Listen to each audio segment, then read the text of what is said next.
Guys আজকে 20 টাকার ভিতরে কি কি খাবার খাওয়া যায় তা আপনাদেরকে দেখাবো, পাশে থাকেন আমার সাথে চলুন। তো সর্বফার্স্ট আমি এখানে বেলপুরি খাবো। তো বেলপুরিটা হতে আপনাদের সাথে কথা বলা হলো যে গাইস আমার ভিডিওগুলো ভালো লাগলে একটি লাইক, একটি কমেন্ট, একটি সাবস্ক্রাইব করে যাবেন। ভিড় হওয়ার কারণে বেলপুরিটি দিতে একটু লেট হচ্ছিল তার।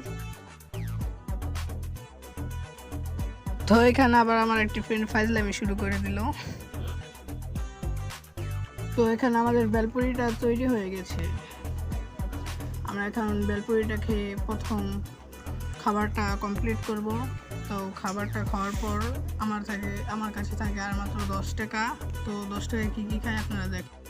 তো তারপর আমি একটি মটর ভাজা নিলাম।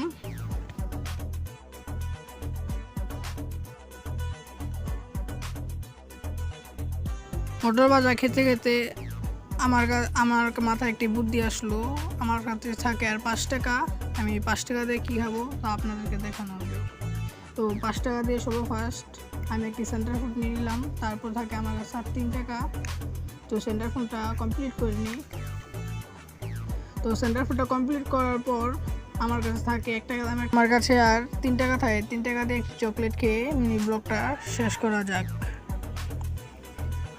তো একটু এটা তো ডিলে দিস না। তারপর আমার একটা ফ্রেন্ড এসে মুড়ি খেতে দিল। তো কমেন্টে বলে যান আমি কয় রকমের খাবার খেলাম। Bye bye.